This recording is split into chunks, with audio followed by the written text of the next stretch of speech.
In December 1900, Arthur Schnitzler published a novella that nearly destroyed his career, Lieutenant Gustl, a stream of consciousness descent into the mind of a Viennese officer so raw and unfiltered that the Austrian military demanded he be stripped of his rank. This is Haberdash Books, where we resurrect the masterpieces history tried to bury. Schnitzler was a contemporary of Freud, a physician who understood the human mind better than any novelist alive. Yet Gustl remained invisible to English readers for over a century. Today, we're opening the first chapter of a book that invented psychological realism, a suffocating inner monologue that never leaves its protagonist's fevered thoughts for a single moment. Subscribe and email hello@haberdashbooks.com with the subject Lost Library Pass to claim any full audiobook from our catalogue, free. The MP3 is yours to keep, plus the EPUB when available. Hit subscribe and YouTube will bring you a new forgotten classic every single day. Arthur Schnitzler was Vienna's most celebrated writer in 1900. Freud admired him openly. Their letters reveal mutual fascination with the workings of desire and anxiety. Schnitzler's novellas were published in the Empire's most prestigious journals. He was adapted for the stage. He moved in the circles of intellectual Vienna at its absolute peak. Then Lieutenant Gustl appeared in the Christmas supplement of the Neue Freie Presse, and everything fractured. The novella's raw interior monologue, a man's unedited, anxious, contradictory thoughts poured directly onto the page, offended not just prudish readers, but the Austro-Hungarian military establishment itself. They demanded Schnitzler be cashiered from his commission in the army reserves. The scandal was real and immediate, but the true mechanism of his erasure wasn't military censure, it was linguistic. Schnitzler wrote in German for a German-speaking world. By the time serious English translations arrived, the literary conversation had moved on. Modernism was codified through Joyce, Woolf, and Proust. Schnitzler's contribution to psychological realism was attributed to others. An empire collapsed. His name receded. Now, with new translations and the full audiobook available, we're discovering what Vienna knew in 1900. This is the book that showed modernism how to think. In our age of anxiety, of fragile male identity, of social performance masking private terror, Gustl feels prophetic. If you've loved the claustrophobic introspection of Dostoevsky, the sharp social critique of Flaubert, or the psychological precision of early Chekhov, then Schnitzler's Lieutenant Gustl is exactly what you've been looking for. The complete audiobook is at haberdashbooks.com. Subscribe and email hello@haberdashbooks.com with the subject Lost Library Pass to claim any full audiobook from our catalogue free. MP3 yours to keep, EPUB included when available. Refer a friend who subscribes and you both get another free audiobook. The link is in the description.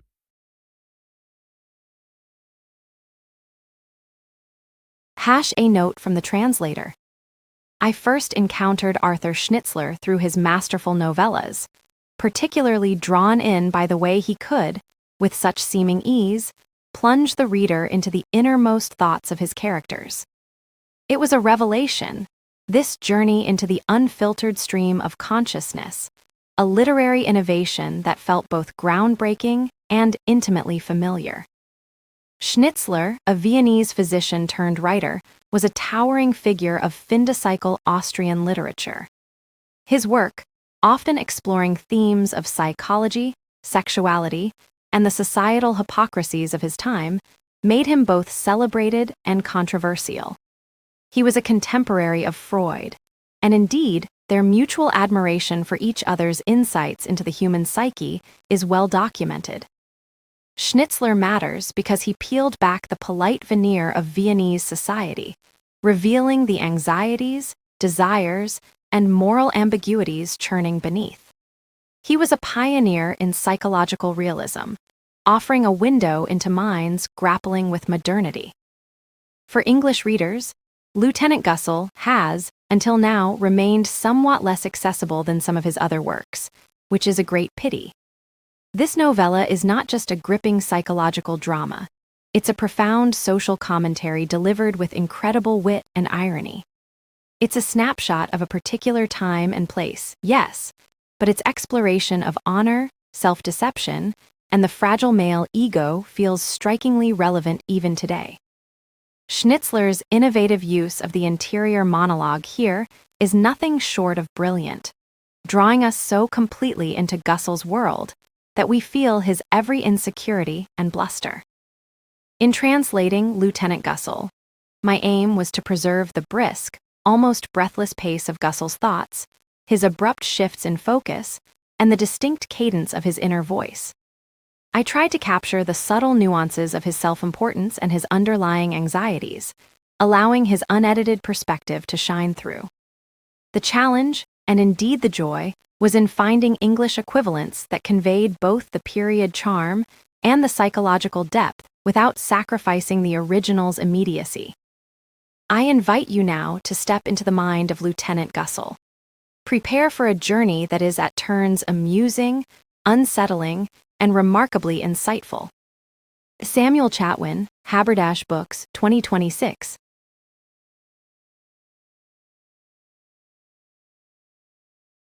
Text data author, Arthur Schnitzler illustrator. Illustrator, title, Lieutenant Gussel subtitle. From source, none editor, edition, 11th. Date of creation, date of publication. 1906 publisher, S. Fisher printer. DRUCKR, place of publication. Berlin translator, original title, original subtitle, original source, source. Commons brief description. First published in 1900 in the Christmas supplement of the New Frey Press article in Wikipedia D, Wikidata data object on Wikidata entry in the GND Gemeinsame Normdatei, shared authority file. GND, image, 250px editing status complete done. This text has been proofread twice against the source. The spelling follows the original text. To edit a page, you only need to click on the corresponding page number. Further information can be found here.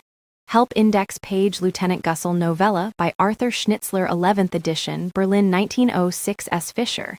Publisher all rights reserved, especially the right of translation. Lieutenant Gussel, how much longer will this last?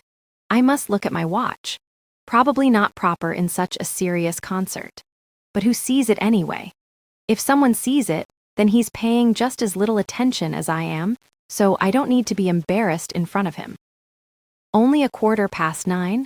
It seems to me I've been sitting in this concert for 3 hours. I'm just not used to it. What is it anyway? I must look at the program. Oh, right, an oratorio. I thought it was a mass. Such things only belong in church. The good thing about church is that you can leave at any moment. If only I had an aisle seat. Well, patience. Even oratorios come to an end. Perhaps it's very beautiful and I'm just not in the mood. How could I get into the mood? When I think that I came here to amuse myself, I should have given the ticket to Benedek. Such things amuse him. He even plays the violin himself. But then Kopsky would have been offended. It was very kind of him, well-intentioned at least.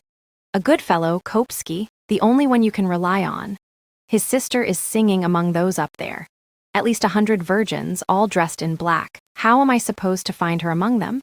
Because she's singing along, Kopsky also got the ticket. Why didn't he go himself? They sing very beautifully, by the way. It's very uplifting, certainly. Bravo. Yes, let's applaud along. The man next to me is clapping like mad. Does he really like it that much? The girl over there in the box is very pretty. Is she looking at me or the gentleman over there with the blonde, full beard? Ah, a solo. Who is that? Alto. Fraeline Walker, soprano. Fraeline Mikulik. That's probably the soprano. It's been a long time since I've been to the opera. I always enjoy myself at the opera, even if it's boring. The day after tomorrow, I could actually go again to La Traviata. Yes, the day after tomorrow, I might already be a dead corpse. Oh, nonsense, I don't even believe that myself. Just wait, doctor, you'll stop making such remarks. I'll knock your nose off. If only I could get a good look at the girl in the box. I'd like to borrow the opera glasses from the gentleman next to me, but he'll devour me if I disturb him in his devotion. In what area is Kopsky's sister standing? Should I try to recognize her? I've only seen her 2 or 3 times, last time in the officers' casino, Offiziers Casino. Are all 100 of them decent girls? Oh dear. With the participation of the Singing Society Singvereen. Singing Society. Funny. I always imagined something like the Viennese dance singers, that is, I knew it was something different. Fond memories. Back then at the Green Gate, what was her name again? And then she once sent me a postcard from Belgrade. A beautiful region too. Kopsky has it good. He's probably long since at the Tavern Wirtshaus smoking his Virginia. Why does that fellow over there keep staring at me? It seems to me he notices that I'm bored and don't belong here. I'd advise you to make a slightly less impudent face, or else I'll confront you in the foyer later. He's looking away now, that they all fear my gaze so much. You have the most beautiful eyes I've ever seen, Steffi said recently. Oh, Steffi. Steffi is actually to blame that I'm sitting here and have to listen to lamentations for hours. Ah, this eternal gushing about Steffi is really getting on my nerves. How beautiful this evening could have been. I would very much like to read Steffi's letter. Here it is. But if I take out my wallet, the fellow next to me will devour me. I already know what's in it. She can't come because she has to have supper with him. Ah, that was funny 8 days ago, when she was with him at the Horticultural Society, Gartenbaugesellschaft, and I was opposite with Kopsky, and she kept making signals to me with her eyes, the agreed-upon ones. He noticed nothing, incredible. Must be a Jew, by the way. Of course, he's in a bank and that black mustache. He's supposed to be a reserve lieutenant, too. Well, he shouldn't come to my regiment for military exercises. Anyway, that they still make so many Jews officers, then I scoff at the whole antisemitismus. Recently at the party where the incident with the doctor happened at the Mannheimers. The Mannheimers themselves are supposed to be Jews, too, baptized, of course.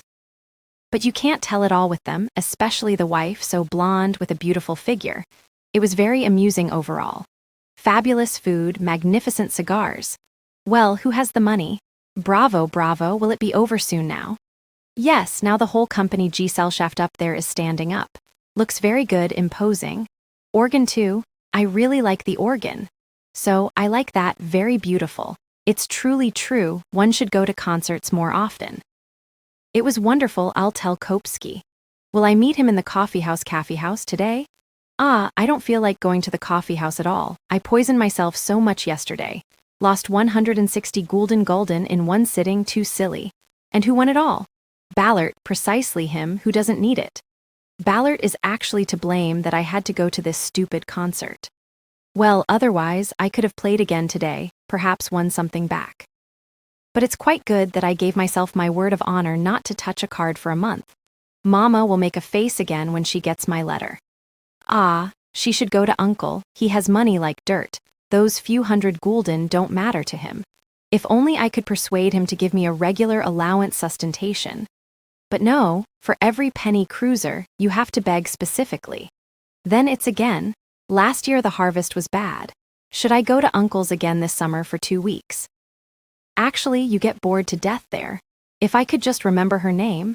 It's strange, I can't remember any names. Ah, yes, Edelka. She didn't understand a word of German, but that wasn't necessary either. I didn't need to say anything at all. Yes, it will be quite good, 2 weeks of country air and 2 weeks of Edelka or someone else. But I should also be with Papa and Mama again for 8 days. She looked bad this Christmas. Well, now the offense will have been overcome. In her place, I'd be glad that Papa has retired. And Clara will still get a husband. Uncle can certainly provide something. 28 years, that's not so old. Steffi is certainly not younger. But it's strange, women stay young longer. If you think about it, Moretti recently in Madame Sansgarn, she's certainly 37 years old and looks. Well, I wouldn't have said no. Too bad she didn't ask me. It's getting hot. Still not over? Ah, I'm so looking forward to the fresh air. I'll take a little walk over the Ringstrasse in Vienna. Today it's early to bed, fresh tomorrow afternoon. Funny, how little I think about it, it's so indifferent to me. The first time it agitated me a little. Not that I was afraid, but I was nervous the night before. Of course, First Lieutenant Bissantz was a serious opponent. And yet, nothing happened to me. That was a year and a half ago. How time flies. And if Bissantz didn't do anything to me, the doctor certainly won't. But precisely, these untrained fighters are sometimes the most dangerous. Doskinski told me that a fellow, who held a saber in his hand for the first time, nearly ran him through. and Doskinski is today a fencing instructor for the Asterisk Landwehr Imperial Royal Landwehr, an arm of the Austro-Hungarian army. Of course, whether he knew as much back then, the most important thing is cold blood. I don't even have proper anger in me anymore, and yet it was an impertinence, unbelievable. He certainly wouldn't have dared if he hadn't drunk champagne beforehand, such impudence. Definitely a socialist. All the shysters today are socialists. A gang they'd most like to abolish the entire military right away. But who would then help them when the Chinese come for them? They don't think about that. Idiots. One must occasionally set an example. I was absolutely right. I'm glad I didn't let him off after that remark. When I think about it, I get completely wild. But I behaved splendidly. The colonel also says it was absolutely correct. This whole business will even benefit me. I know some who would have let the fellow slip through. Mueller for sure, he would have been objective again or something like that. Everyone who tried to be objective has only ever made a fool of themselves. Herr Lieutenant? The very way he said, Herr Lieutenant, was impudent. You will surely have to admit to me. How did we even get onto that? Why did I get into a conversation with that socialist? How did it even begin? It seems the dark-haired woman I escorted to the buffet was also there. And then this young man who paints hunting pictures, what is his name again? By my soul, he was to blame for the whole story. He was talking about the maneuvers, and only then did this doctor join us and say something that I didn't like about war games or something, but where I couldn't yet say anything. Yes, and then there was talk about cadet schools. Yes, that's how it was. And I talked about a patriotic festival, and then the doctor said not immediately, but it developed from the festival, Herr Lieutenant, you will surely have to admit that not all of your comrades joined the military exclusively to defend the fatherland. Such impudence. Such a person dares to say that to an officer's face. If only I could remember what I replied to that.